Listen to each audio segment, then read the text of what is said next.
Okay, so I am taking a one-way flight to Florida from Boston and then coming back from Florida, flying into Providence. So I'm going to show you guys how I'm booking 2 one-way tickets using SkyMiles and then using my Amex points. And if you're new to this is just a reminder to press shop with miles so that you can see the accurate prices. So for these specific dates, the cheapest is 6,300 miles, which is for basic. So it's always going to show you the prices in basic, and it's just a $6 for the taxes and fees. Normally, if you didn't have, I think it's like a SkyMiles account that you need, it would be 7,500 points. And they're doing a promotion. I think it's permanent though, that you're getting 15% off all flights when you're a SkyMiles member. So now you can see it's showing you the 6,300 for basic, but main cabin is 8,500, and then it shows you all the prices. This is just for a one-way flight again, so I'm obviously going to do the non-stop option. And you'll also notice that this non-stop option has free Wi-Fi for SkyMiles members, which is interesting that they don't have it on all flights, but also just something to note. Or you can see it again down there. So yeah. Okay, so there's a lot to explain here, so just bear with me. I ended up booking the flight in main cabin because normally what I would do is book the flight and then upgrade to first class afterwards and just pay whatever a fee is, which is usually around like $300. As you can see here, the first class flight was 18,000 miles, which really isn't terrible, but these flights in dollar amounts probably weren't that expensive, so that's why I was opting to it the other way. But I ended up canceling this whole entire flight, and I'm going to explain to you why in a minute. But I just want to show you this process. So you can also choose here to upgrade, which I didn't know is actually cheaper to do it here than after you process. I always thought that after you book the flight that it would be cheaper because they'll want you to upgrade, but that's not the case. As you can see here, the first class flight was 18,000 miles, and I'll show you in a minute how much it was after that. I also want to say, so I have a SkyMiles business credit card, so this is actually completely separate from my Amex Gold card and Amex points. So with the SkyMiles business card, you do get a free checked bag, and so if you're considering the Amex Business Gold SkyMiles card, I would definitely say get it because it does come with a lot of perks, and it's only $99 a year.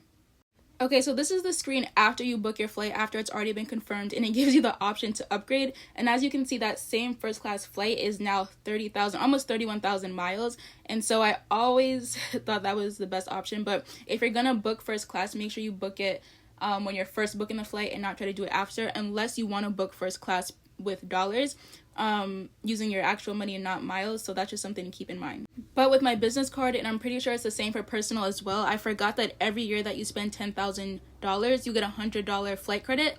So I actually ended up canceling this flight because the first class tickets were only about it was actually the same price. It was like $349, and so with my $100 credit I only had to pay $249. So I ended up canceling this flight, getting my 8,500 SkyMiles back, and then only paying $240 something for the flight. So I just also want to let you know, like, if you're doing this, make sure that you are remembering all that comes with your card, because Amex is not going to, or SkyMiles, Delta, whoever, they're not going to be reminding you of all your benefits. It's not going to be like, hey, did you know you can get better value doing this? So just make sure you're on top of it and keeping in mind all your benefits. Now we're going to book the flight coming back. So if you are in your Amex portal, you'll see all the partners that you are currently enrolled in. It'll be in this little area.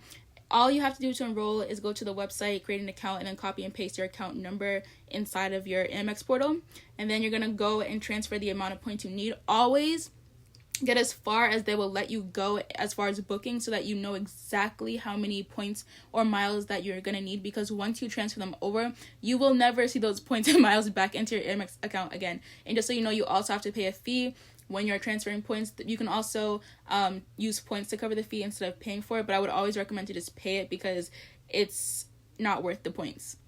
My first transfer took about an hour to end up in the transfer partner account. So this was JetBlue, but wasn't this transaction. But after the first one, it took about 10 minutes. Sometimes it's immediate now, so it just depends. You're gonna have to answer all these security questions, get a security pin. I always felt like I thought my security pin was that 3-digit code on the back of your card, but it's actually not. It's a 4-digit pin that you set up somewhere, somehow, when you were setting up your gold card, or whatever card you have. So just keep that in mind as well. So as you can see, now it works. So here you can see from the time it takes me to log in and load the screen and all that, the points are already in my account, so it's very, very fast. I also will note, you saw me transfer over 10,000 points. JetBlue is the only transfer partner in the Amex portal that you do not have a 1-to-1 or 1-to-2 ratio. With JetBlue, every single time you transfer points, you are losing points in value.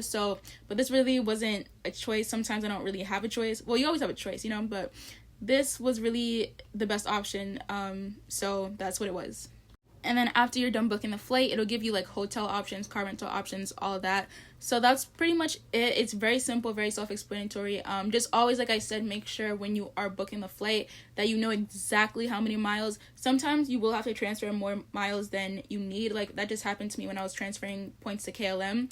I ended up having to transfer 35,000 miles over, or points or whatever, even though my flight was only 34,000 miles. It wouldn't let me transfer anything less than 35,000. So yeah, just keep that in mind. So then I had that extra 1,000 points just lingering there, but it's fine. It's not a huge deal because I'm sure I'll be using it soon in the future. So just keep that in mind as well. And that is the end of the video. Thank you guys so much for watching. I'll see you guys in the next one.